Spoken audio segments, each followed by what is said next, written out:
I've had many questions on how this came about, and honestly, I don't know that I have a clear answer or the time to do that. What I have been consistent with this is I have said, and Gene and I have said as a couple, we will always open up our farm to anyone who wants to hear our story and the story of agriculture, and that still stands true. You raised the bar a little bit, so it's going to be hard to top that, but thanks so much for coming. As I thought about today, and there's a lot to think about, I really settled on, there were 4 different areas that I can lightly touch on our couple stops that we have here. The first one is conservation. Thanks so much for what you've been doing with conservation and Secretary Vilsack. It's nice to see innovative ideas that do come out with conservation. As a family, we have practiced conservation either on the land or by federal programs for multiple generations. That's been one of the tenets of my family farm, but using your programs, they have a fit. They have a beautiful fit. And we've mostly been using those to help promote water quality and just keep the water clean.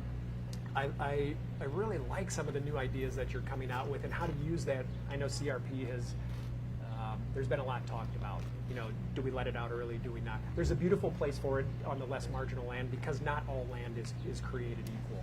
And there's always going to be a place for that. And I also believe I just read recently there's some looks at maybe tweaking that program. As the Conservation Reserve comes out, generally the contracts I've used, Mr. President, have been 10-year contracts. And that last year when they come out, it's really a struggle with the contract ending September 30th to be able to get it ready for next year. And if we want to put more focus on producing wheat, that's a fall crop, we would actually want to make some adjustments to that to possibly get it back into production right away. Sir, that's going to get done. Oh, I know it is. Yeah. I was going to wait and say something, but That was easy. Let's keep going on this. But I think I was going to let him tell me. We talked about this as being done, and then say because of his idea, we're doing it. Well, but I really think that does show some innovation to say what can we do short term, and usually we have not seen that openness to look and respond that quickly. Thank you so much. I appreciate that. One of the other programs that we've talked about, and it's the wrong time of year, I do have right behind us a small pollinator habitat. In like 6 to 8 weeks, that's going to look beautiful. We have acres. I know, it just looks like a mess. It looks like a mess. But that's an example that I use for demonstration purposes of what some of this pollinator habitat can look like and how it helps with the biodiversity. And as we shared with you, we also use it for honey production now on our farm. Great program for farmers to have as an option. Another area that, well, to tie into that, what I like, those are all tools for the farmer to use. You know, we stand here in front of, you know, a nice big tractor. This is a tractor that's actually not being used this time of year because as I've adopted my conservation practices on the farm, I find I need less horsepower, less tractors, cleaner emissions, so I'm finding I can do more with less. You know, so anything within the conservation realm, climate smart ag practices, it's a great tool to have. But I can still drive it. You could, yes, but the nice thing is it's self-steer. It'll drive itself. And that helps. One of the other areas that I would touch on here would be we do have behind us a wheat field. This area in most of Illinois is really corn and soybean production. As the economics have changed, and right now this is a very good time in farming, income-wise, expenses are going up. The introduction of wheat is a third crop in that rotation. First of all, it is better for the environment to be able to break up that cycle of corn and soybeans, but this does allow me to be able to raise a soybean crop after it. This is not a traditional area for doing that, and I know you've approached that topic in a number of areas. And I think that's great. And that's really what is behind how I think this came about was this area of Illinois, we're far enough north they don't include us as a insurable double crop area. Well, I just told the boss. I know. Yeah. And what's changed though, guys have been doing it for years. I have a handful of local farmers who have done it every year, and they've proven they can do this and not be a huge risk to the crop insurance system, but yet they can't do it. Why that's important is the cost of even a double crop are going up immensely, and now we have a huge investment that we're just doing on our own and trying to generate income from that. It's going to be more common, a little more wheat, but anything that can help encourage that, and I know you're working on that front and have announced numerous. Go ahead, tell them. no, sir. It's your... I've read it. I wake up every morning hearing what's going on. Because it was your idea. Well, thank you. I don't feel like it is my idea. It's just something that I promoted that we can do. It just seems like a very easy, low-hanging fruit. What a great time to be promoting more wheat when we have this crisis. Well, we do. I mean, there's, how many 12 million bushels of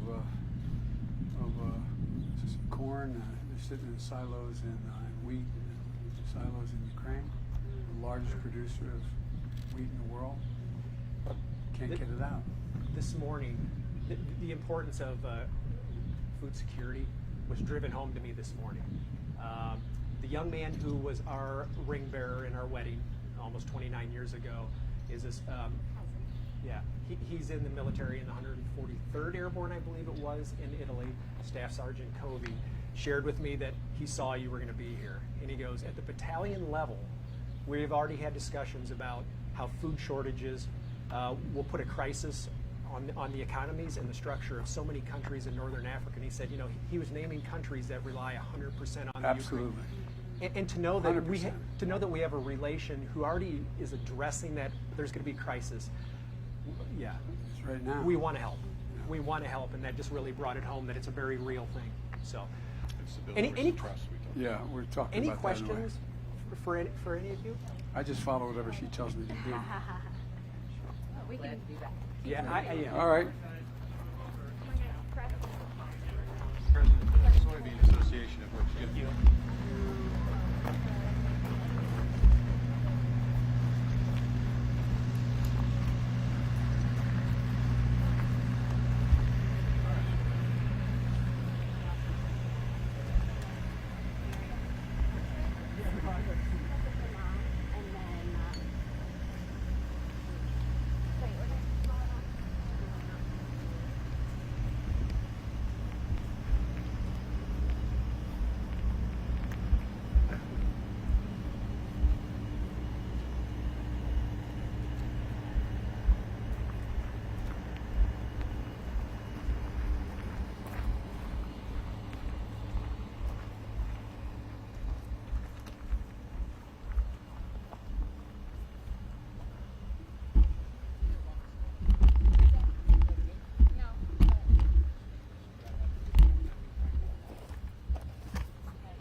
Drop to 6 again or no?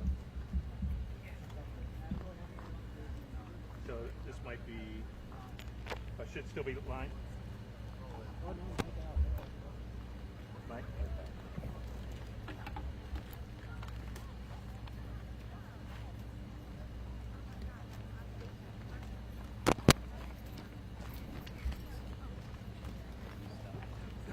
Yeah.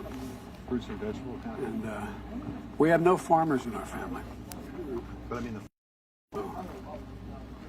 Except, as I said, it's, yeah. We were just gonna. Good. How does the wheat crop look? Looks pretty healthy. How do you feel about it? Pretty good. The wheat this year, it's a beautiful crop. I mean, it's just absolutely stunning to look at this time of year.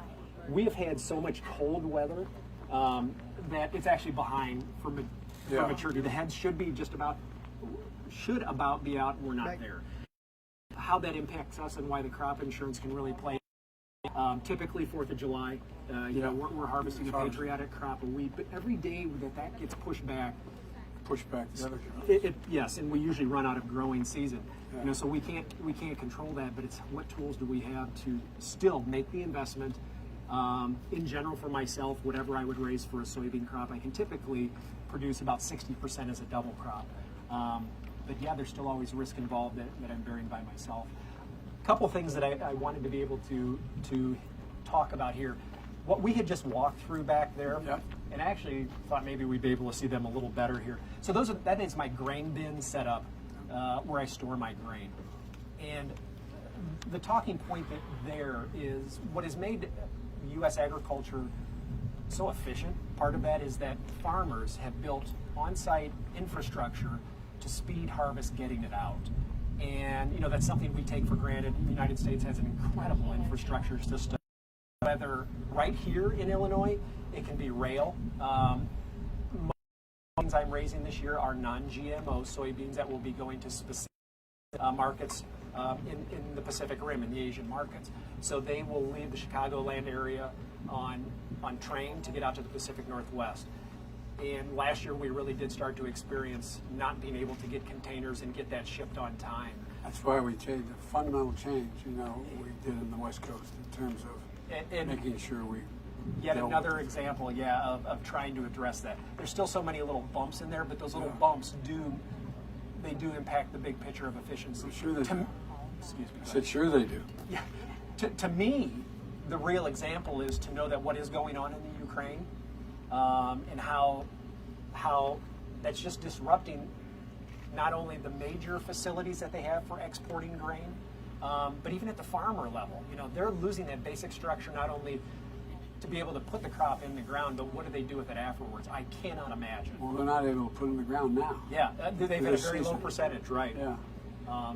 So the infrastructure we take for granted here in the United States, and Illinois being blessed with all the transportation, they don't have. Yep. And what it's going to take to, because we do need that system to get back up to production whenever it can. Yes, sir. President, if I could just Please, chime in here, please. the infrastructure, it gives Jeff a competitive advantage in the export market because it's less expensive to get that crop to an export market Yes, than Brazil or South America that we're competing with.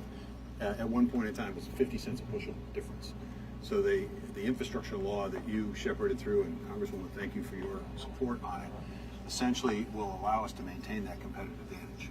And that's going to make it easier for him and for farmers like Jeff to be able to continue to export. Well, we found out that the infrastructure, for example, we don't have enough truck drivers anymore. No, we don't. We had to work out, one of the things I think surprised everybody, I was able to get together with the longshoremen on the West Coast as well as the owners of the ports. And they came together and they increased by over 75% the rapid rapidity with which you get a ship with a cargo on it, on the port, off the port, into the stores, and it makes a gigantic difference, and that's what we're continuing to work on. So once again, I can't really say enough. I appreciate all these little initiatives, which are very specifically designed to fix one of those little holes in the system, and it just takes time to bear that out. Pretty damn big holes if you keep that Well, I'm glad you feel that way. 'cause I do No, feel they that are. way I as mean, well. look, let's be honest with one another. Yeah, no, They can bring it to a screeching halt. Being honest in the best way. So the last thing I would share of the points I did want to make was, first of all, there is no good, easy way to tell your neighbors or ask them, please stay out of the fields on Wednesday because you're probably not going to get there because, oh yeah, the president's stopping by. I know that. I saw some welcome signs. Yeah, but not.